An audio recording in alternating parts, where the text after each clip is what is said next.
Happy New Year! Yes, I know 2019 is now over 3 weeks old, but this is the first video that I'm making this year, so Happy New Year, everyone. This is Dr. Jimmy. Yes, I still exist. Well, how are you all? Yes, 2019, a brand new year. Oh, very exciting. Oh, there's Lenny. Hello, Lenny, you lovely cat. And indeed, it's still last year for some people. Yes, in Asia, in China and Southeast Asia and many countries, the new year will actually be on February 5th. And that, I think, is next week after next. That would be Tuesday. It's actually 2 weeks from today, yes. And the dreadful year we've been going through, the year of the dog. Oh, Lenny doesn't like that, year of the dog. Yes, we'll be over at last. We're in the tail, the wagging tail of that dirty dog, and we'll start the brand new year of the pig. Yes, the pig. Isn't that wonderful? It is actually quite a happy year, usually. Hopefully it'll be a good one. The year of the pig is very important, though, for some of us Halloween Horror Nights fans, if you recall. In the Saw franchise, the year of the pig was quite significant to, I think his name is actually John Kramer, but Jigsaw. It inspired part of his whole raison d'etre and all of his, you know, getting people to appreciate their lives shtick that he had in the Saw films. Oh, yes, and that's why he wears the piggy mask, and his various minions have worn that attire. And if you're not familiar with that and you don't know what I'm talking about, you need to go back and do your Horror Nights homework. Go back and watch all the Saw films and you'll see what I'm talking about. Great. Oh, wonderful.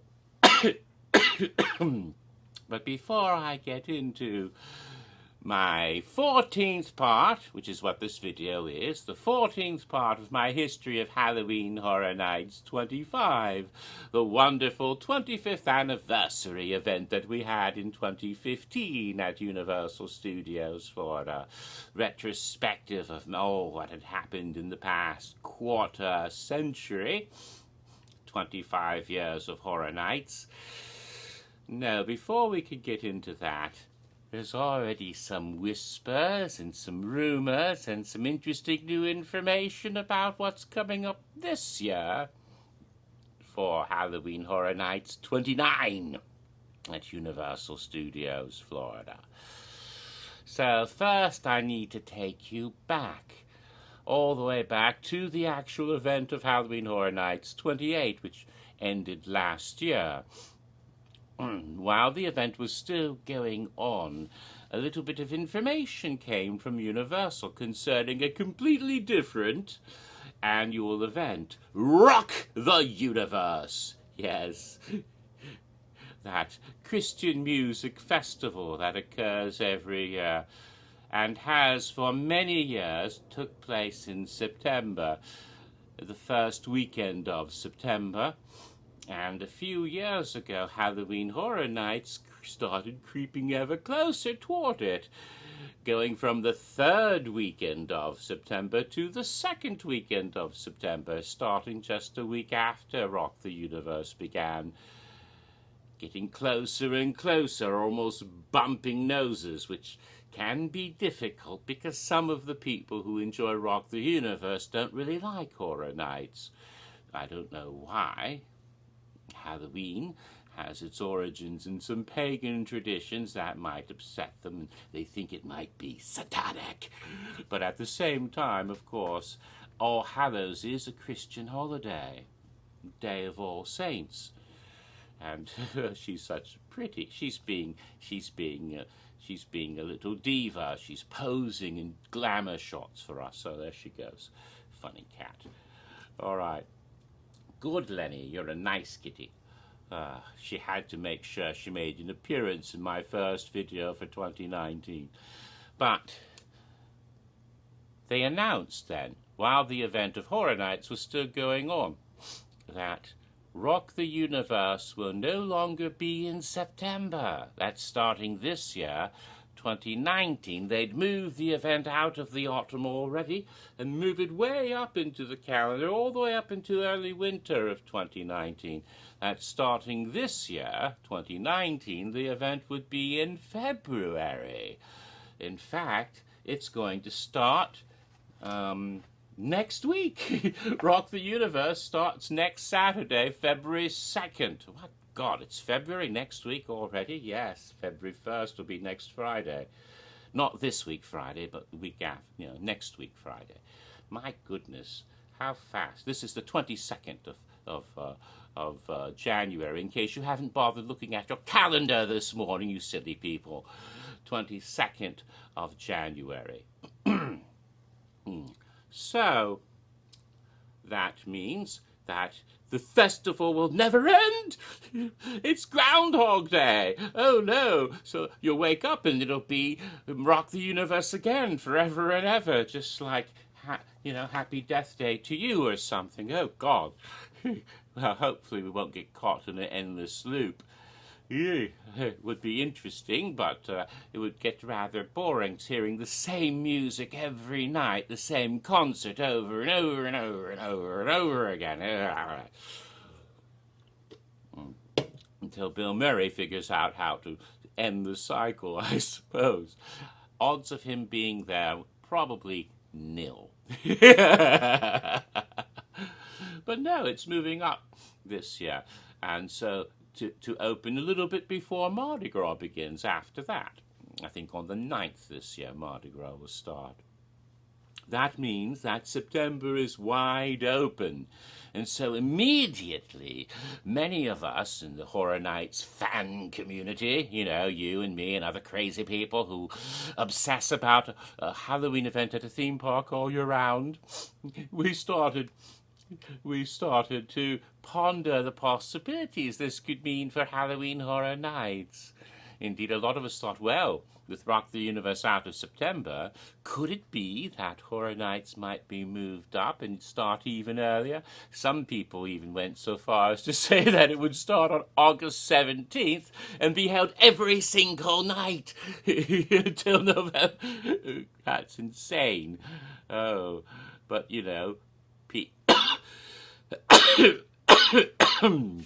I don't think that's going to happen, but we started wondering and pondering about that. Now, I have to mention one other little thing. There was another little video released right at the end of Halloween Horror Nights 28, which was absolutely delightful.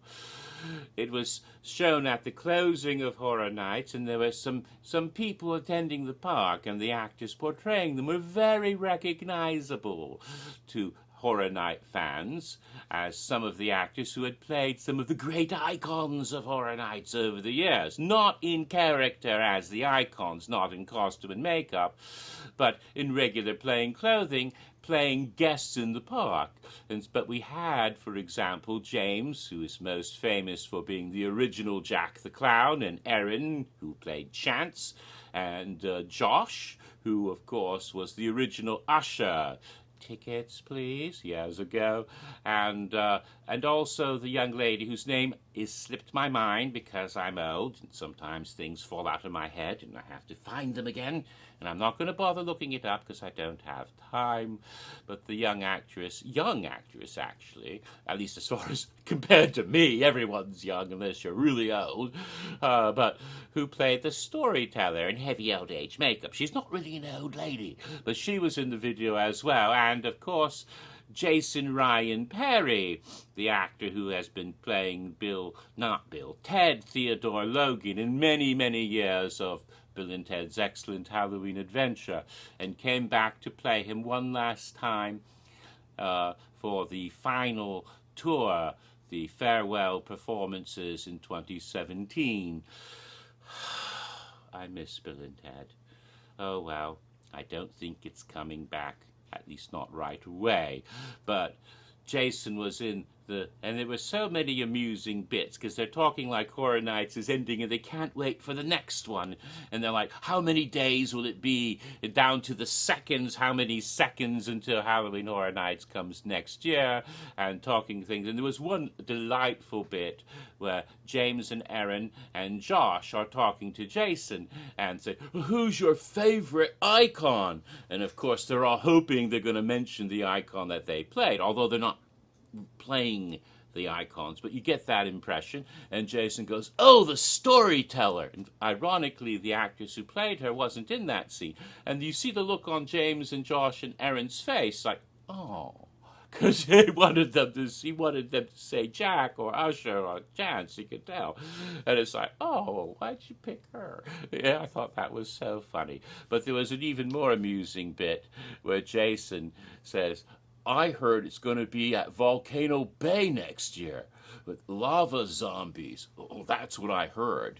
And that was so funny to me, especially because a couple years ago, I think my 2017 April Fool's joke included having the event at Volcano Bay. And I thought, ha, ha, ha, ha. I told that joke first, but still, it's funny. And not likely to happen, but. There's a reason I brought that up, and that is the big exciting news that we got just a little over a month ago, because they gave an official announcement about Halloween Horror Nights 29 when it was still 2018, if you're not already aware of it, on December 19th. That would have been then 1 month ago from last Saturday. So a month and 3 days ago, a video was released on all of Universal Orlando Resort's various social media, YouTube and Facebook and Twitter and whatnot. And there it was. You see this lovely footage of the studios and Horror Nights. For some reason, all of the imagery was from Halloween Horror Nights 27 in 2017. I don't know why they didn't show any footage from the event that had just ended in 2018. They have it, I know they do. I don't know why they focused on Bone in the Festival of the Deadliest and all of that imagery. And Bone is featured so prominently on the website now. Could our Bone Daddy be coming back this year? It wouldn't seem likely to me. Would they actually make him the icon? Doesn't seem likely, but ponderous. Anyway, besides that, what the video was saying, though, was that Horror Nights returns earlier than ever. Indeed, just as we had speculated when we heard the news about Rock the Universe, it turned out to be true, but not August 17th. Holy crap, no. No, they moved the event up to begin on the first weekend of September this year, earlier than ever before. Universal Orlando Resort will have Halloween Horror Nights 29 on select nights beginning on Friday, September 6th. Now, I did think, well, I like that, but if they had kept it for the second weekend, it would have started on September 13th. Friday the 13th! Ooh, but they can't use Jason anymore, so that's probably a good thing. And it's a week earlier, September 6th, without Rock the Universe in the way. It'll start on the very first weekend of September. And we'll be going to the first Saturday of November. Let me look at my calendar here and take a look what it says. What is that day? I think it's November 4th or 2nd or something. What is that day? November 2nd. So the last night of the event will be November 2nd, 2019. But it did not say exactly how many nights it would be, but I imagine it will be more nights than ever before as well, since they start a week earlier. Last year it ran for 37 nights. That's an amazing, more nights than ever before. Added in nights, and even added a few before the event was done, brought it up to 37 nights. So this year, could it be 40 nights?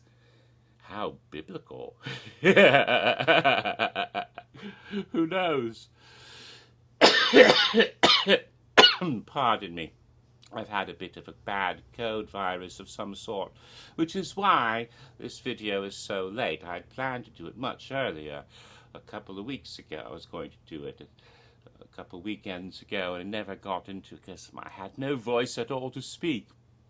Instead of sounding like a bad Vincent Price parody, I sounded like Vincent Price and Harvey Firestein had a baby. Ah, terrible. Yeah.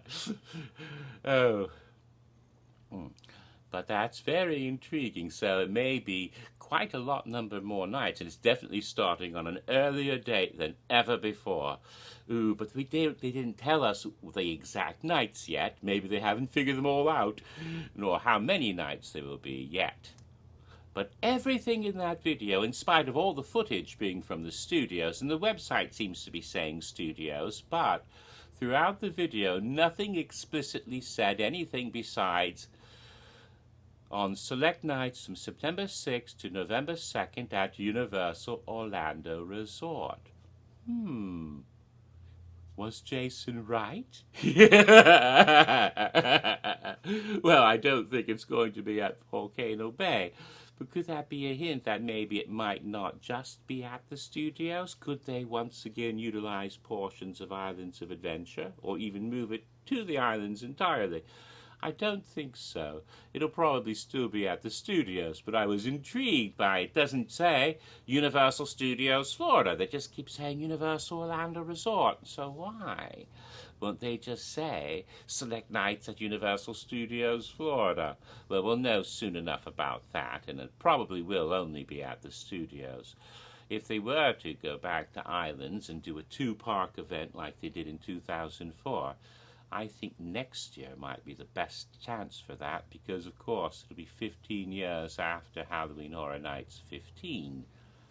And if the cycle of the Terra Queen is 15 years, Terra Cuentus may return. I hope so. I don't know if they're planning that. Maybe they forgot about it, but we didn't, and that would be lovely if they did that. Now, there have already been some rumors. Recently, John Murdy had a Q&A session on his Twitter for Hollywood, not Orlando, but again, sometimes we share IPs. There are always people who don't seem to figure that out and ask him, is Jack and Chance coming back this year? And he says, no, and asking Orlando-ish questions, even though he has to say, I'm not in Orlando, I'm in California. Actually, he's in Ireland, but, but he did confirm some things that people can't seem to get through their heads. For example, The Conjuring, It, Freddy and Jason, and anything else that's controlled by Warner Brothers, like Leatherface, all of that. We won't have any of that at Horror Nights. No Nun, no Pennywise, no Freddy, no Jason, nothing controlled by Warner Brothers due to what Warner Brothers is currently doing with their own haunt in California. So don't expect any of that, either Orlando or Hollywood. And people asked about Alien, and he said, well, no, that's not going to happen. It was eaten by a mouse, referencing Disney. So Fox properties are probably out of the question, which is sad for me, because I really would have liked to see more American Horror Story, but that may not happen either. So don't expect anything like that. That leaves other IPs from other companies that might be used that are not connected to Warner Brothers or Fox, especially those Universal is controlling directly. And of course, original creations. How fun. But what exactly?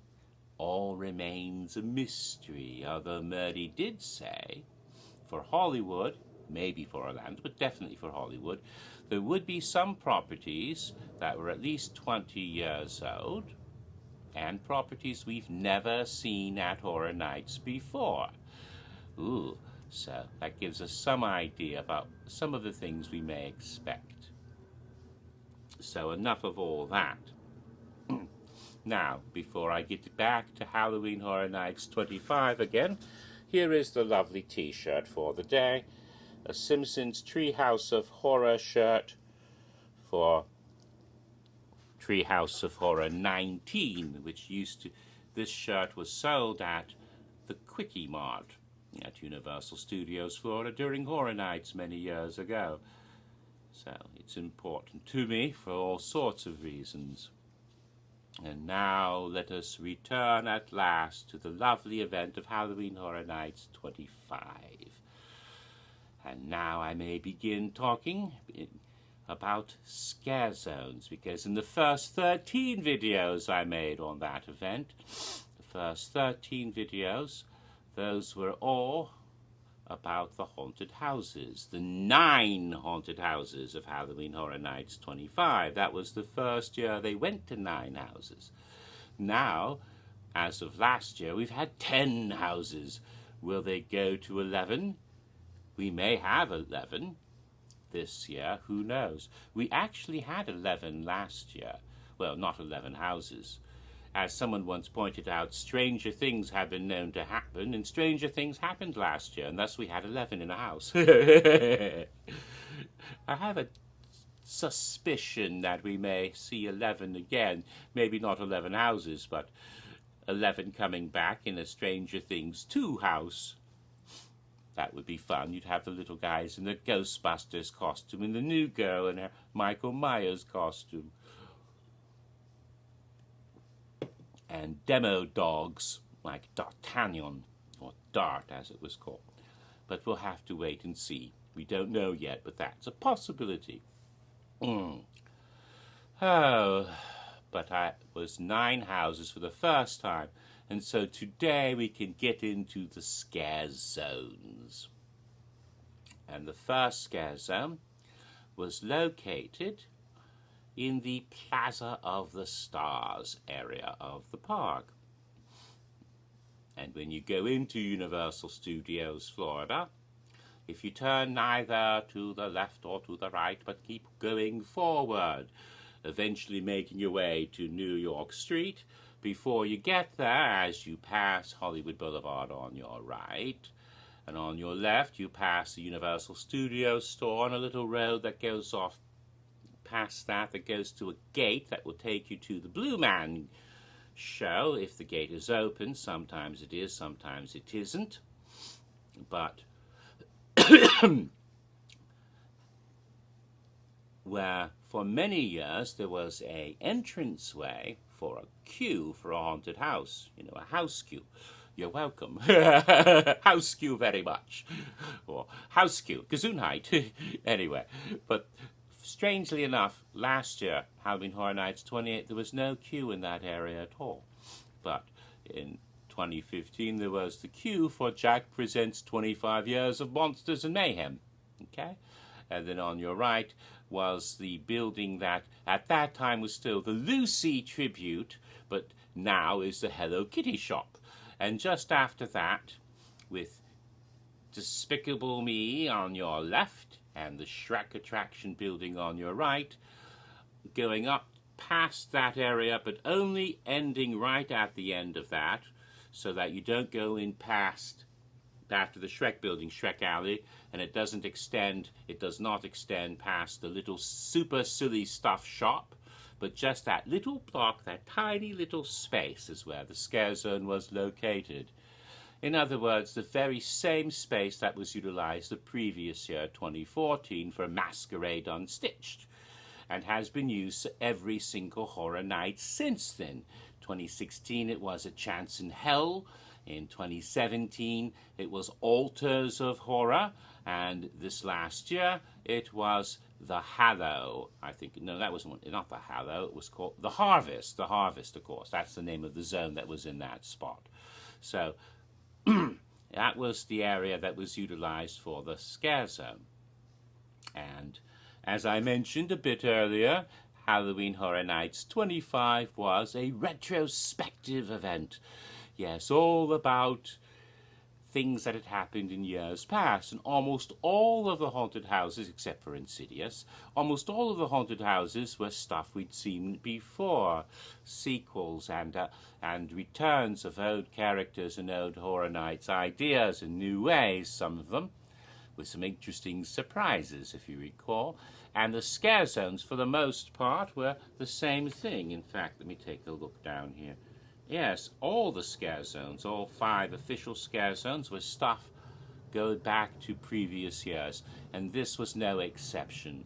This scare zone featured an original concept that had been utilized many times in Horror Nights previously in haunted houses mainly. Going all the way back 14 years before at that point, and now of course 2019 it'll be 18 years before, but back then it would have been 14 years earlier when it had first been used, and it was Scary Tales. Yes, the zone was Scary Tales Scream Punk.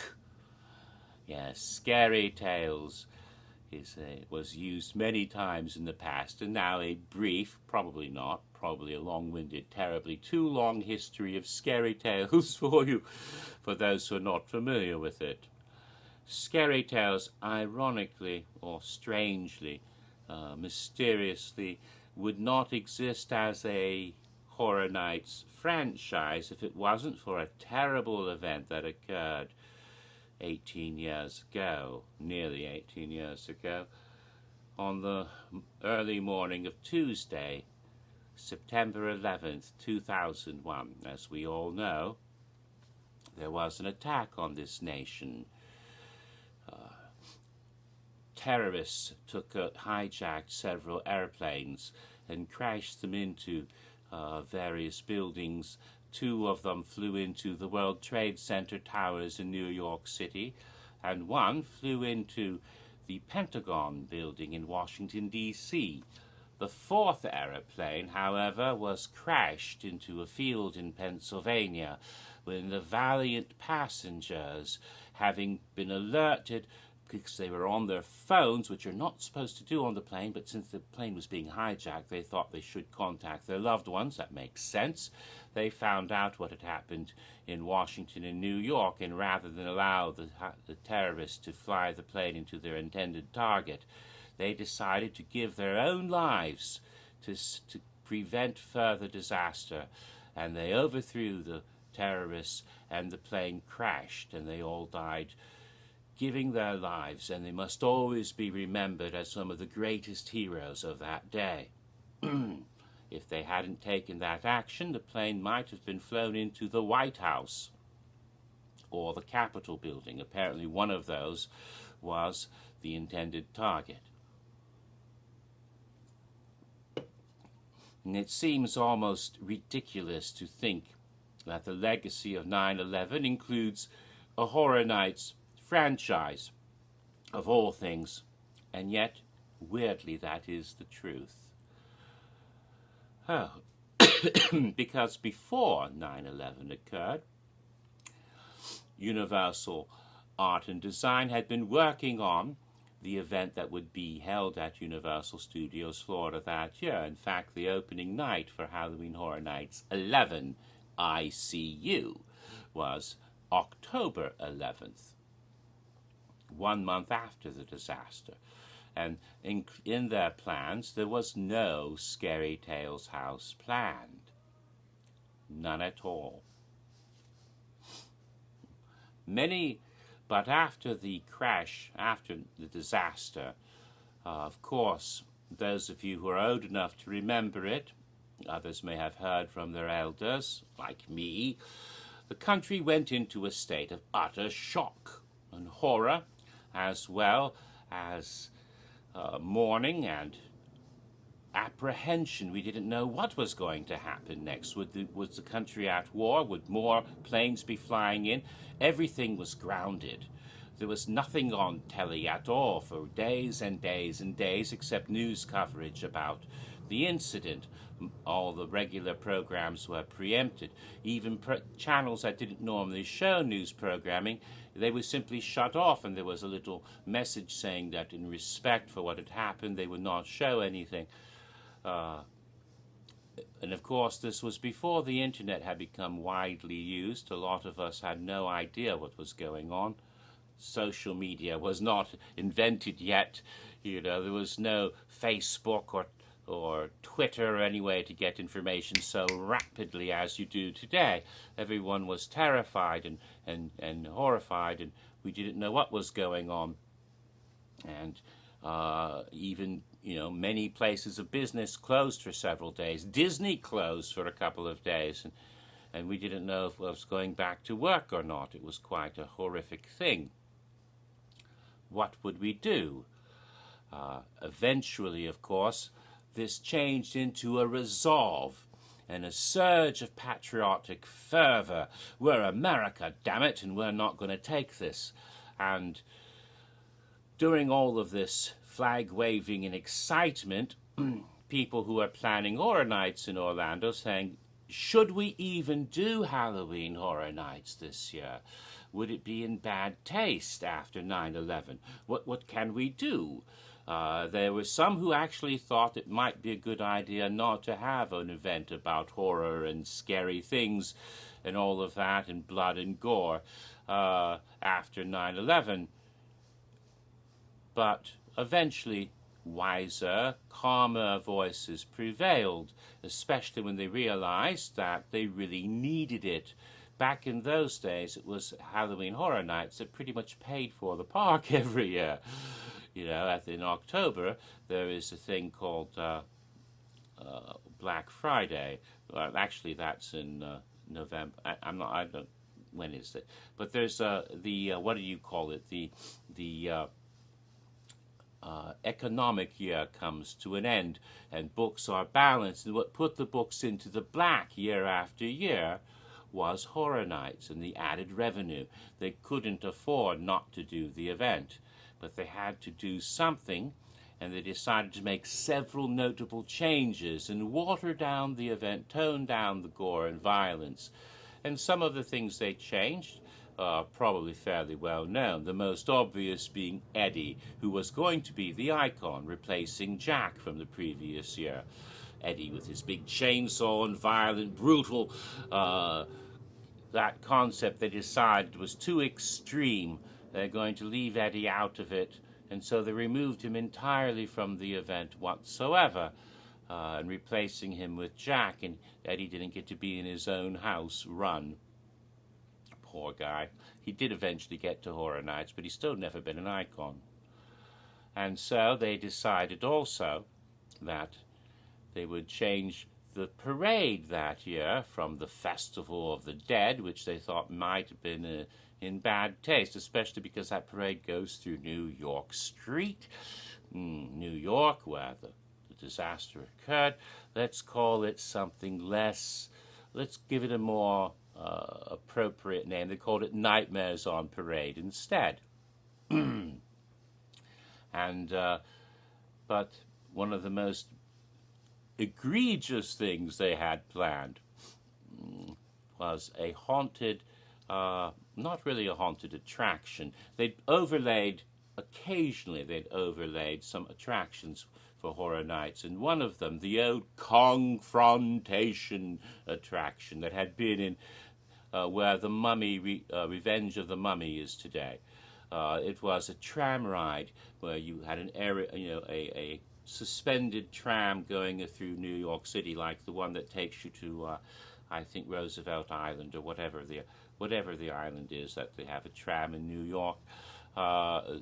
It's suspended by cables from and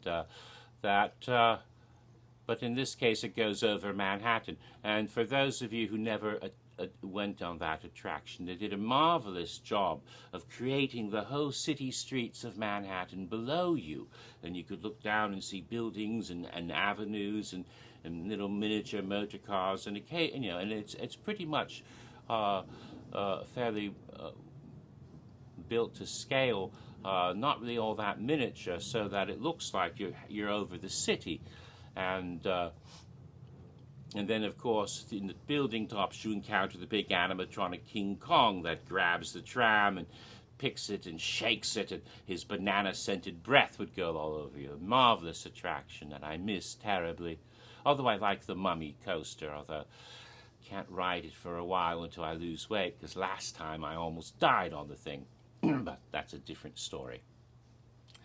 And they'd used that for Horror Nights a couple of times. In 1992, they had Darkman running around through the streets of New York, and some popping up on the tram. They call that Tramway of Doom. And the previous year, 2000, they had a special sort of indoor scare zone almost. It was called Nightmare Creatures 2. Not a sequel to anything they had before. It was from a video game, Nightmare Creatures 2. And you walk through those very sets of New York Street, and the creatures would be there. It was like an indoor, almost another house or an indoor scare zone, sort of the way it was set up. It was rather nifty. So they had planned to do something with that same space in 2001. They were going to make a big indoor rave. They decided that these sort of dance concerts, replacing the band concerts they used to have dance parties. And they were going to have a sort of rave, which they were going to call the Blood Zone, I believe. And it was going to be on the streets of New York in the Confrontation Ride, and it was going to be a foam party, but everything would be tinted with lights and filters, bright blood red. And of course, somebody realized that this they could not do after 9/11. You can't have bloody gore roaring through the streets of Manhattan at this event for a celebration dance party just 1 month after 9/11. No, no, no, no, no. That would be an egregious, awful bad taste that simply could not happen. They had a very simple way of fixing it, though. The simplest fix of all. They just changed the name and the color of the filters. Now it would all be green instead of red, and they called the ooze zone, and try to not bring up New York very much. So it would just be like you're playing in green foam. So, but the thing that is most pertinent to this history is the haunted house that they had to change. A haunted house called Terrorland. And their concept for Terrorland was a little bit of a dig in the ribs at their most highest competitor. You know, the people with the oversized rodents down further west I-4, down over into Lake Buena Vista. You know, those people. The not so scary people. Yes. And they decided to have a theme park that was themed to, fairy tales and fantasy worlds, you know, like Snow White and Cinderella and Sleeping Beauty, Pinocchio. That sounds familiar, you know.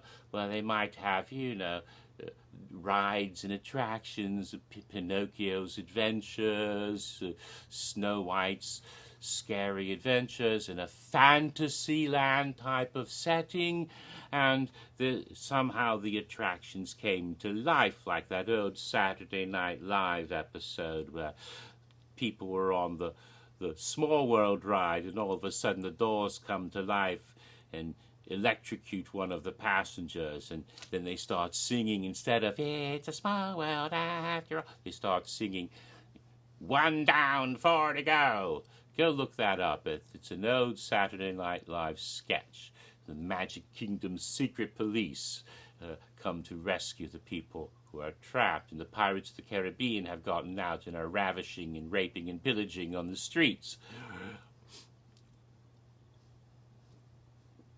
So the idea of what is a very, very thinly disguised version of the competitor taking over when things go awry and the attractions come to life and start attacking the guests. And this was called Terrorland, originally some sort of fantasy land or story land with that crossed out and the word terror written over it. Well, first of all, the word terror itself could not be used because that terrorism had just happened. The word terror was absolutely, can't use that. In fact, at Disney, their attraction, the Tower of Terror, the Twilight Zone Tower of Terror, they actually blacked out the word terror on the sign, so it just read Twilight Zone Tower for several months until they decided it was appropriate to heighten terror again. Oh.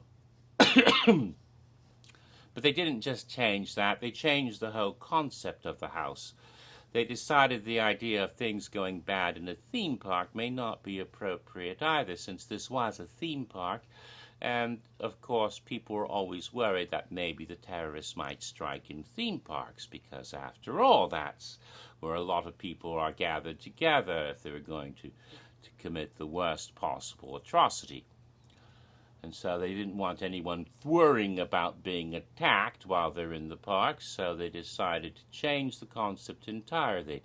So it's about a fairy tale kingdom, not a theme park, where things change and they get twisted and there's no more happy endings. The concept of scary tales was born, and the house was called Scary Tales. And weirdly, it came back the very next year in 2002, even though they hadn't planned that either. Again, due to some current events involving children being abducted and missing, the icon they had originally designed for 2002, little Cindy, had to go away. They replaced her with the caretaker, Albert Kane, who over the years would eventually become her father when they brought Cindy back and established her as a Horror Nights character, but still never an icon, poor Cindy. And so they came up with the caretaker, and that was also the first year the event was at Islands of Adventure. Originally, all the haunted houses they had for Halloween Horror Nights, Islands of Fear, as they called it, at the Islands of Adventure for the first time, but we all think of it as Halloween Horror Nights 12. All of those houses were Cindy's toys. Yes, the superheroes from Marvel were her little action figures, and the creatures that were in Jurassic Park were little dinosaur and human dolls that she'd melted together to make them into human dino hybrids. The Tweaks and Foons were her evil dolls. All of it fit in with Cindy's toys come to life. Oh, someone's home. No, I was just making a video. Of course. Who was making it? I'm still making it. Dr. Jimmy? Yes, Dr. Jimmy. I'll continue a little bit.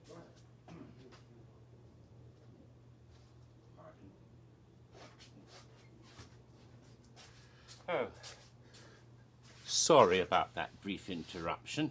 I'll continue a little bit. I haven't even gotten to the scare zone yet. Maybe I'll have to do another video. Oh dear, because it's already like 42 minutes in.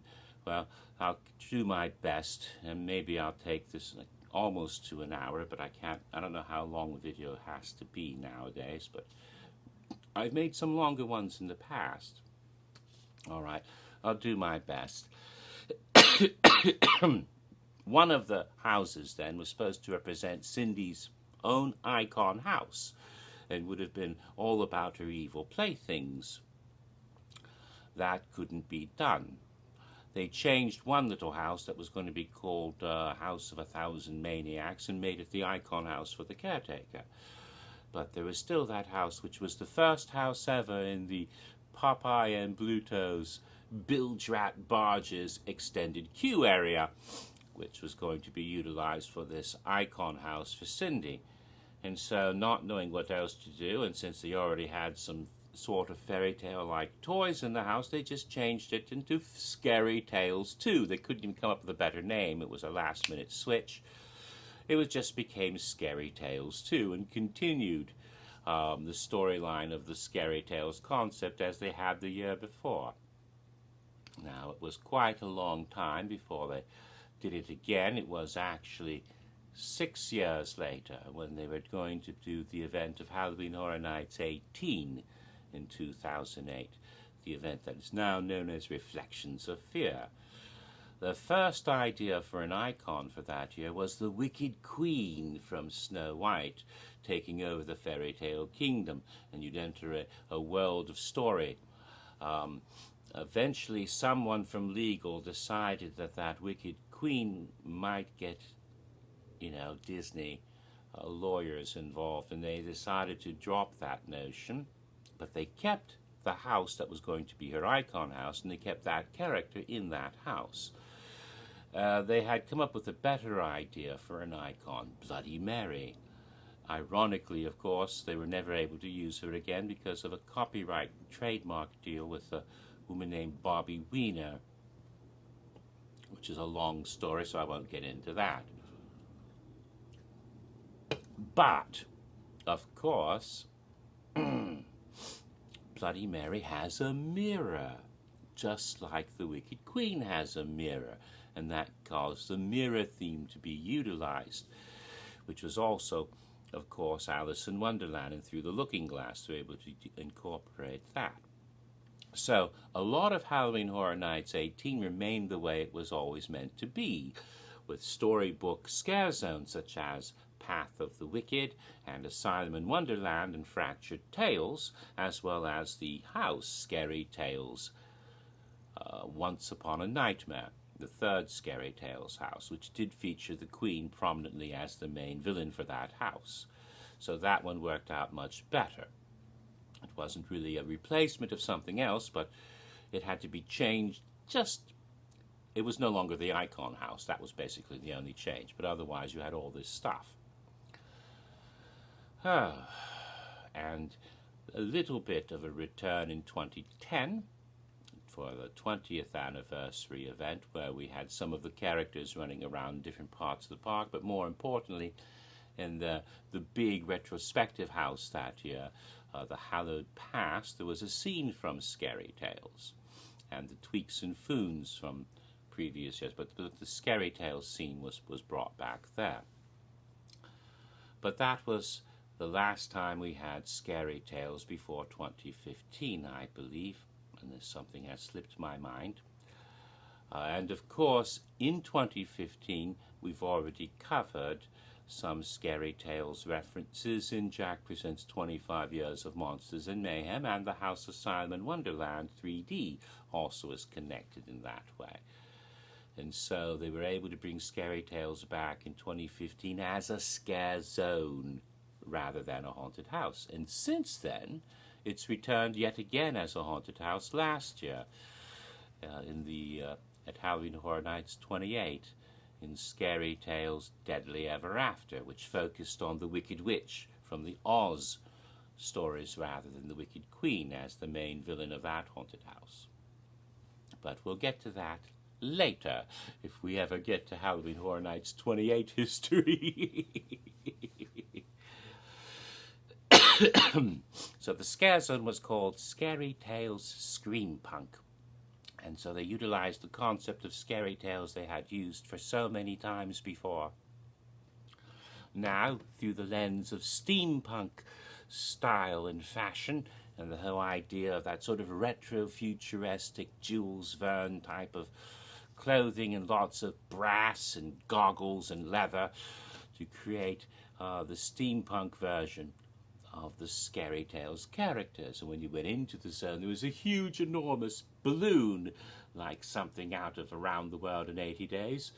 Big zeppelin of some sort, big balloon, and there were gears, and there were some people caught in the gears getting all bloody and all, teared up. Very lovely, and fairy tale characters familiar to anyone who's enjoyed fairy tales growing up, and especially some that were very, very obvious parodies of the competitors' animated features were in the scare zone, parading about, and in sort of modified steampunk attire, enough that no copyright infringement and no Disney lawyers would come after them, hopefully. They were quite wonderful and doing a marvelous job. These included Cinderella and the Prince, and it looked like they had been at each other with broken glass slippers, slashing and fighting. No happy ever after. After the ball, I guess, when they got together, the marriage wasn't as happy as they expected it to be. There was a steampunk version of Snow White with a clockwork apple, not a clockwork orange, a clockwork apple. The witch from Wizard of Oz was there, and also the Wicked Queen from Snow White. There was a character that so many people got silly because, yes, they did a bit of Disney parody, but that doesn't mean that anything Disney was big. It wasn't a Disney parody zone. It was a scary tale zone. So when they saw the woman with the yellow gown with a pith helmet and leather bodice, I think, holding a blunderbuss, and goggles, they assumed that was Jane from Tarzan. It's like, no, that's not a fairy tale. Even if it is a Disney movie, it's not a fairy tale. That's not Jane, that's Belle. Don't you recognize the yellow ball gown, even if she's wearing steampunk accoutrement over it? It was Belle as a hunter hunting the beast, and there was a steampunk beast, of course, and as well. And let me see. There are some lovely characters, including one, a Pinocchio, who had cut off his own nose so he could tell lies without you catching him. I have a picture here because I'm going to use it. Here's a photo of one of the actors playing the steampunk Pinocchio. Here's a picture of the other one. And one of these guys is a friend of mine named Bruce, who told terrible puns about trees. I pine for some of my relatives. I have, my uncle has Dutch elm disease. I can't even remember, but it was all bunch of awful tree wood jokes and acorns and wood and different types of trees, and just went on and on and on, one after the other, just terrible tree jokes. But it was funny, even though it was funny because they were bad, I guess. Just did a wonderful job. He wanted me to make a scare zone cocktail. At that time, I wasn't doing scare zone cocktails yet, but I said, okay, I'll think of one just for you. Mixing Fernet Branca, which is Italian, with wood alcohol. Therefore, if you drink it, you'll die because it's toxic.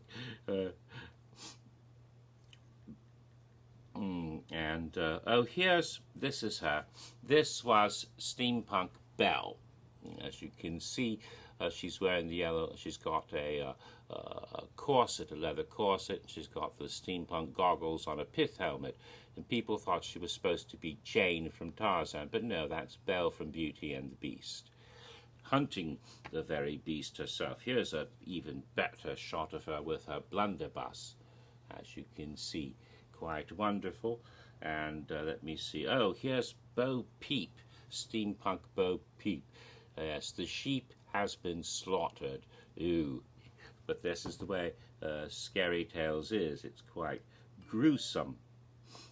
Let me see what other lovely pictures I can find.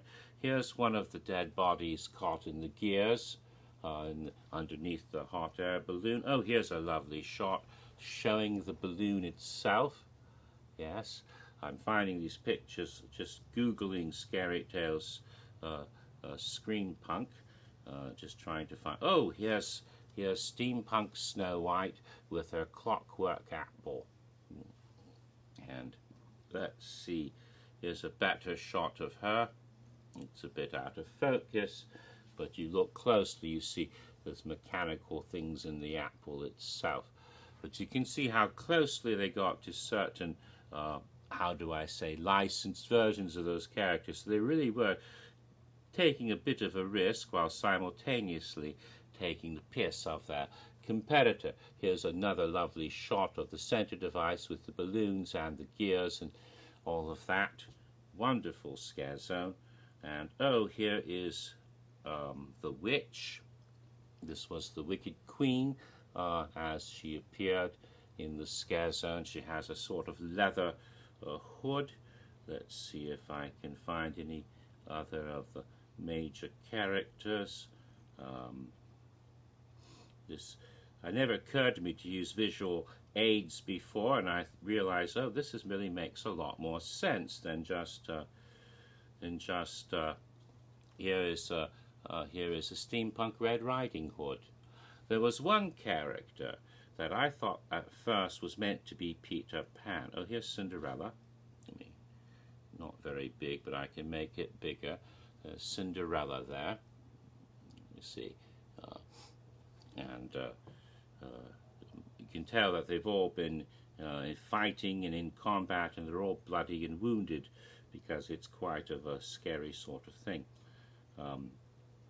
There was, oh, here he is, this character. When I first saw him, I thought it was meant to be Peter Pan because of the hat he's wearing, because that's a vintage Air Force pilot's cap, especially I think the way he's wearing it. If you do a little dent in the back of it, pilots do that. They take out the interior thing that keeps its form, and so it's floppier in the Air Force. So I thought he was meant to be Peter Pan because he's a flyer, but no, that's not. It was because of the color they gave him that hat. You see, I realized later what he's holding, that sort of trumpet, it's a horn. He's not Peter Pan, he's Little Boy Blue, actually a nursery rhyme Mother Goose character rather than the what you'd expect of fairy tale. Here's the steampunk version of the Wicked Witch. You see, she has little goggles on her cap. So he was meant to be Little Boy Blue, to which I reply, he needed the money, to steal a joke from Andrew Dice Clay, who you probably, if you remember him, that was one of his nursery rhyme, obscene nursery rhyme shtick, you know. But there weren't too many nursery rhymes, mostly fairy tale characters, but Little Boy Blue was an exception. But he was wonderful, running on his horn, making noises. So that was Scary Tales Scream Punk. It was quite a nifty little scare zone, very atmospheric, getting into the whole steampunk over these different versions of fairy tales, but also very obviously a pointed satire, parody of certain properties that are from someone else. And now it's been 56 minutes, so instead of going on to the next scare zone, as I spent too much time talking about other things, I'll wrap this one up.